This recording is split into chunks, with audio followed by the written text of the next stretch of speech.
Hi, it's Natalie Topa again. Now I want to talk about how we can construct some neighborhood design that is more regenerative, more permaculture, and more eco-village in how we interact with our living space and the people around us. Um, I'm going to focus heavily on the built environment here, and the reason is because oftentimes we feel so helpless. We just live in these cities. We're stuck in traffic jams. We don't think that we have any say over how the environment around us is built, how it's connected, how it all flows, and that's not always the case. One major benefit of living in a developed context with strong and good governance systems and rule of law is that we do have systems in place where civic agency can play out, where citizens have a voice and they actually can affect and persuade and influence how the built environment around them feels and looks and how it functions. So I'm going to break this down into to several elements that I think are important. If I were building a city from scratch, these are the key things that I would want to think about. I'm starting with transportation, and that's because humans move. We move to work, we walk, we have to get to places to do the things that we do.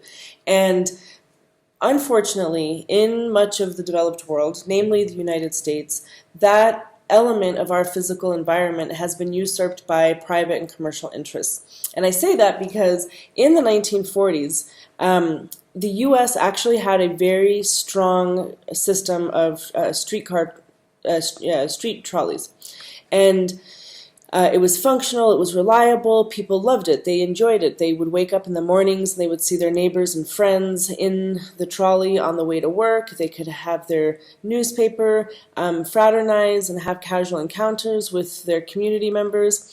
What happened was that General Motors actually started to buy out the trolley car lines and to degrade the service right away. So suddenly, or actually, over time, the streetcar was not as reliable. They would break down. They weren't being maintained, and they just started to lose their appeal as being the effective, reliable system that they were. Simultaneously, what General Motors started to do was to ramp up as they were degrading the service. Actually, they phased out the service. It was so bad, and they started to come with buses and diesel-run buses. So that was a new system of public transportation. Then, what they did was to have an aggressive campaign marketing the individual vehicle, and basically the message was, look, this public transit is not effective, it's not convenient, it's not reliable, it's not safe. And the best option is to have your own individual car where you don't have to rely on any other system and you can just get to where you need to go. So that was the beginning of dismantling the really extensive public transportation network at an urban level that we started to have in the West Coast in the United States, while our counterparts in other parts of the developed world were investing heavily and continued and historically had networks and systems that catered to public transportation. So just like in permaculture, we focus on swales and earthworks, right? When you are setting out to plan your land or your permaculture design for wherever you are, first we plant the water, right? We plant the water and then we plant the plants, because the water is that sort of bare bones infrastructure. It's the skeleton of your design. And in an urban environment or a neighborhood even, I'm talking about urban, suburban, not the master planned intentional community eco-village. Where you are right now in an urban or suburban area, that infrastructure, the skeleton of where you are, is roads and rights of way for utilities and all of that infrastructure. So the reason that I'm focusing right now on the public transportation is because of the seamlessness. And what I mean is, we want our communities to be interconnected and have safe and seamless intermodal transit. I say intermodal and not multimodal because multimodal, what does multimodal mean? Multimodal means you've got different modes and they're operating simultaneously in parallel to one another, but that doesn't mean that they're integrated.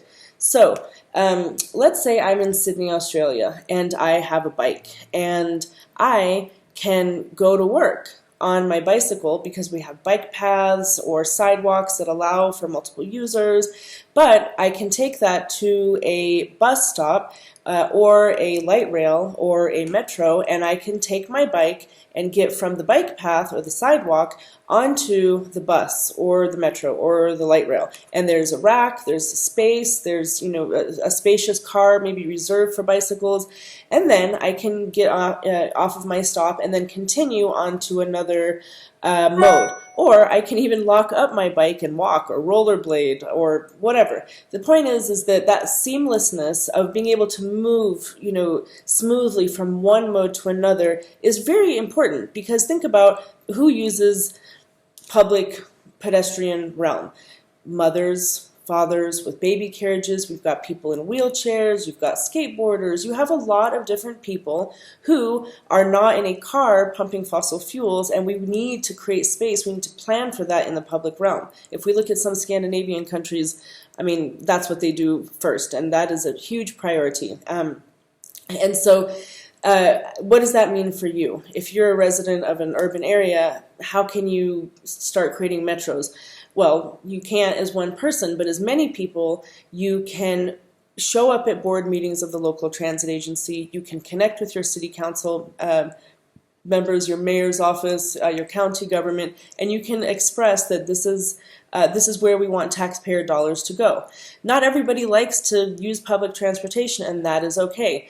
I haven't had a car in many years, but I remember having a car and loving it. I used to go on long rides with the sunroof open and do road trips, but I also loved parking my car and walking and going to cafes and being in healthy, thriving urban environments. And so just like swales or earthworks in a permaculture design for food production, when we're talking about placemaking in the urban context, that is a very critical starting point.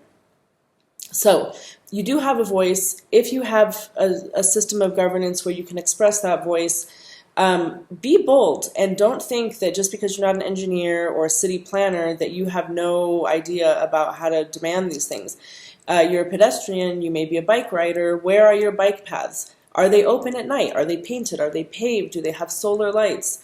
Are they accessible at all times of day? Are they an actual viable route for commuting? So public transit and mass transit is a very, very key thing. Let me just refer to my notes on the next point. So the next point I want to talk about is water for resilience. This is hugely important in my context where I am now in East Africa and part of the Middle East, because we are dealing with very drought-prone areas and places of water scarcity.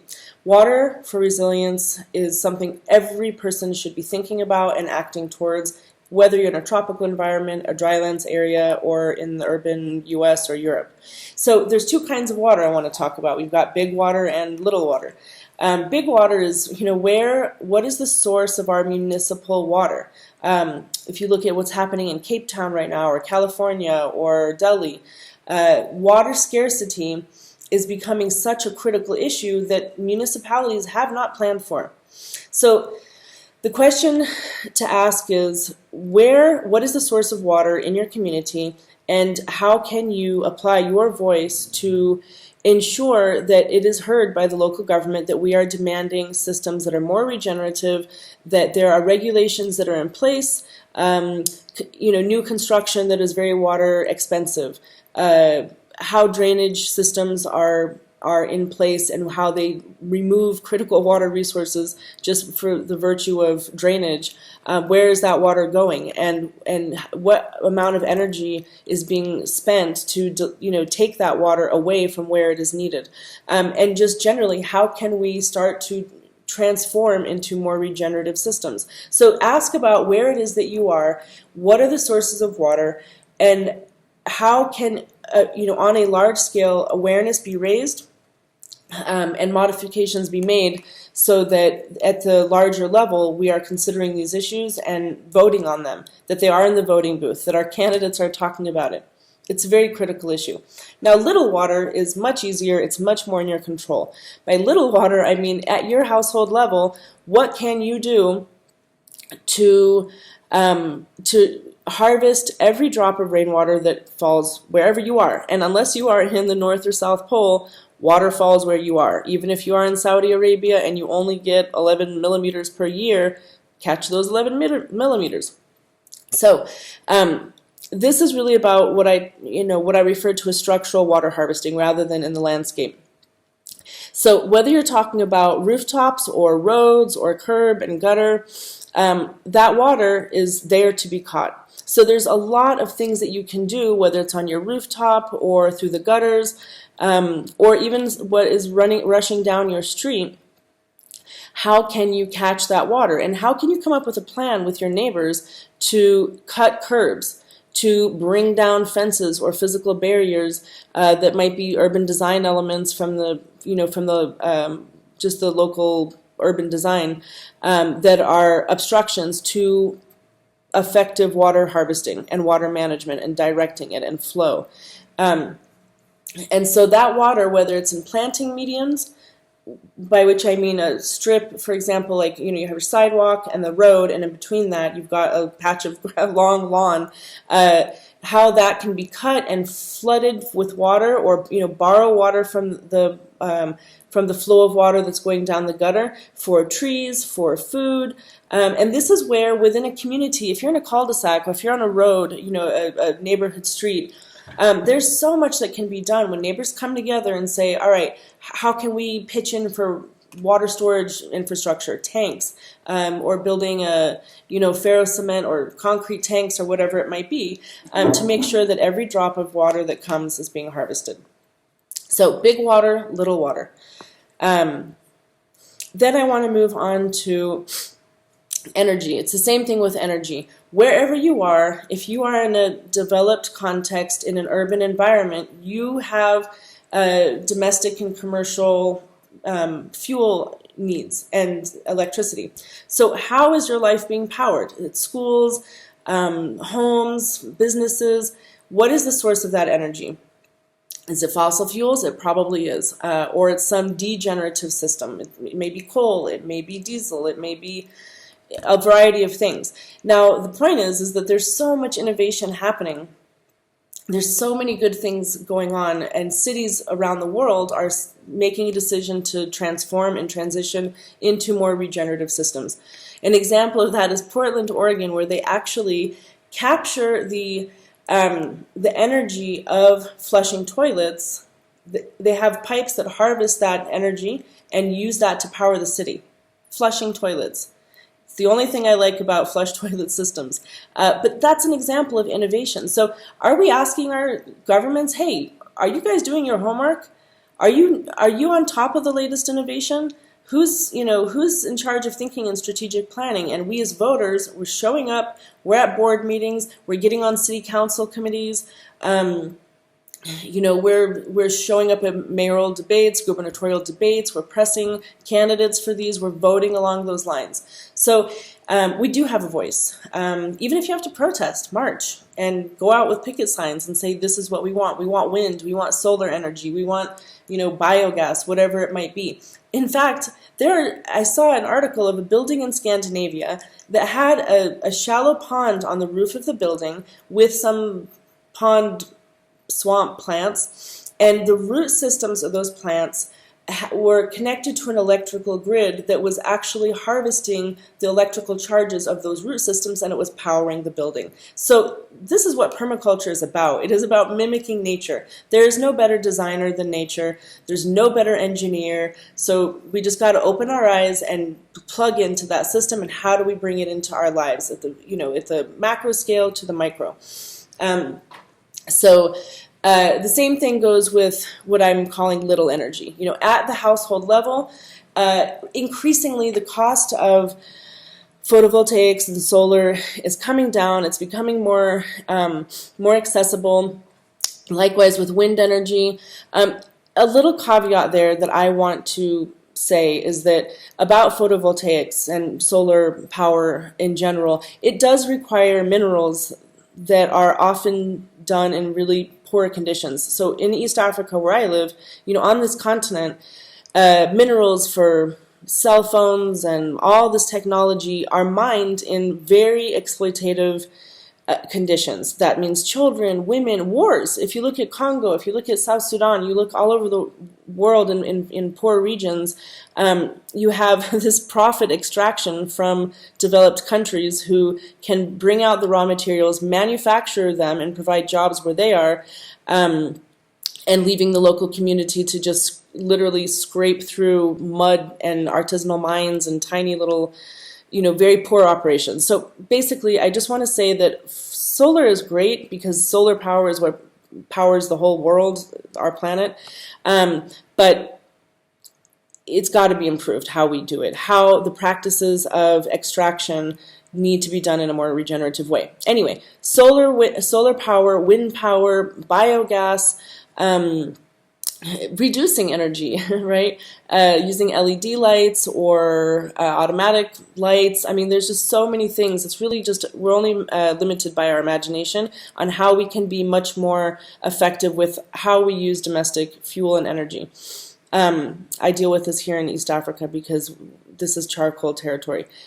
Massive deforestation happens because the domestic fuel of choice, and it's the only thing available in many cases, is charcoal. So we have huge deforestation so that people can have charcoal for cooking as a domestic fuel and for lighting, and so that contributes to major drought.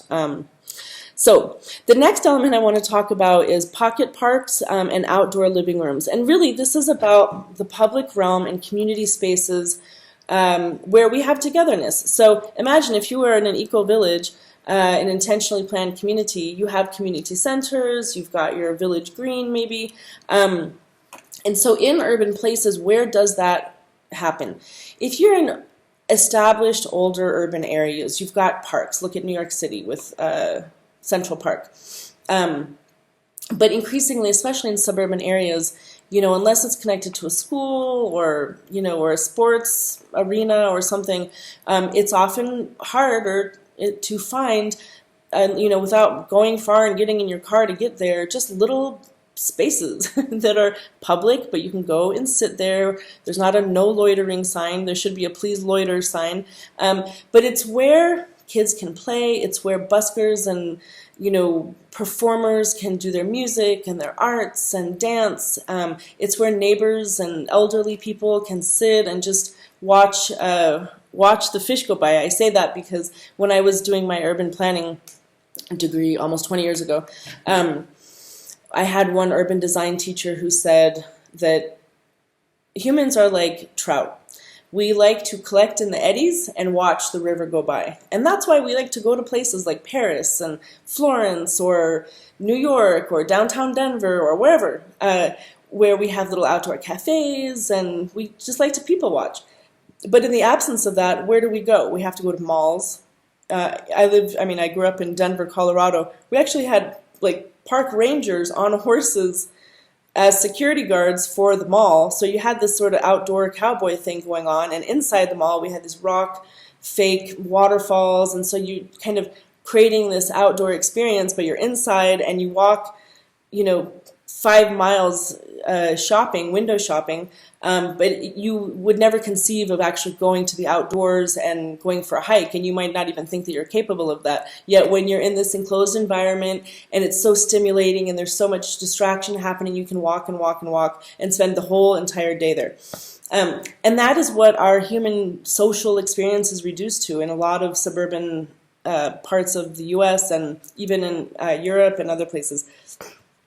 In Kenya, where I live, that's where youth go to hang out and look at each other and court each other, and that's sad. So the frightening thing, though, is where do we have in our landscape that our democracy can play out? Because as we start to privatize social spaces, when the only places that we can go to fraternize and be with other humans are privately owned and are in malls, and we're told you can't protest here, you can't march here, this is private property, how does our democratic voice come together, and where in that landscape does our democracy play out? So when we're talking about neighborhood design, protecting and creating those outdoor living spaces, those public gathering spaces, those places where we can connect with nature, and gardens and food. I'm not covering gardens in this section, but someone else will. Food should be a part of this. But parks, places that are enjoyable and beautiful, and just give respite from the hectic place that you might be in an urban area or suburban, traffic. It's very important to get those into our spaces, and there's a lot of ways that can happen. A lot of times when a developer is building, they'll be required to have an X number of parking spaces, depending on the use of the building. If it's commercial, it has X number of parking spaces per square foot. If it's residential, the same. And often, in many cases, there is a landscaping requirement. Maybe 10%, a little green strip around the building or something like that. So in public-private partnerships, very often when the government is trying to incentivize for the local developer to integrate public housing into the building or some other, requirement that moves them toward a vision that they have for that city, then they can get a tax break, an incentive to say, okay, if you put 10% of affordable units in this building, then we'll reduce your taxes for X number of years. There's so many ways to go about that from the city planning perspective. So, it is good to know, what are developers required when they are constructing new construction in your area, or even if they're doing renovations, and how can we incentivize them to create nooks between buildings or off of a sidewalk, a little bay into, off of a setback of a urban street, whatever. How can we work with public-private partnerships to reserve special little secret gardens and nooks that could become those outdoor living spaces? Whether it's formal, and we have formal urban design elements like benches and lampposts and garbage bins or planter boxes, all those kinds of things. Or if it's something that we create with our neighbors, it's a little alleyway and we come together and make our own furniture and put up some lanterns and plant a bunch of things. So just make sure that when you're talking about neighborhood design, that you're thinking about the interconnectedness and having those special eddies for human trout to collect in and watch the river go by. Reclaiming your streets. So a lot of times people live on neighborhood streets or cul-de-sacs that are very, they can be very busy, and you have a lot of through traffic, and that can be threatening to little children who want to play in the streets. And you can do certain traffic calming measures like speed tables, speed turtle, speed bumps, stop signs, signage, traffic management measures. But there is a radical thing you can do, which is just one day a week or one day a month, is just reclaim the street, and that is shut off the street. Park cars, block it, create blockades, have a barbecue, have a party, have a wedding, have a football game or a sports event. And I think it's really important increasingly that people say, no, I reclaim this space. This is no advertising is allowed here. Read Naomi Klein's No Logo, by the way, in terms of our visual landscape and how the private sector and commercial sector is allowed to just bombard us all the time with billboards and advertisements. And so we can say, no, this is our street. It's Sunday. It's Thursday. This is National No Drive Through Our Street Thursday. So, yeah, get creative and get radical, get guerrilla, okay? Plant things where they're not allowed. Reclaim your space, reclaim your streets, reclaim your public spaces, get some friends involved so you can do it together and, deal with the implications. But increasingly, it's important for people, humans, to say, we have to live together. We need to do it in a way that is pleasant, that is equitable, that is fair, ethical. Yeah. So I wanted to talk a little bit about some other examples, but I think I'm going to cut it off here. Thanks.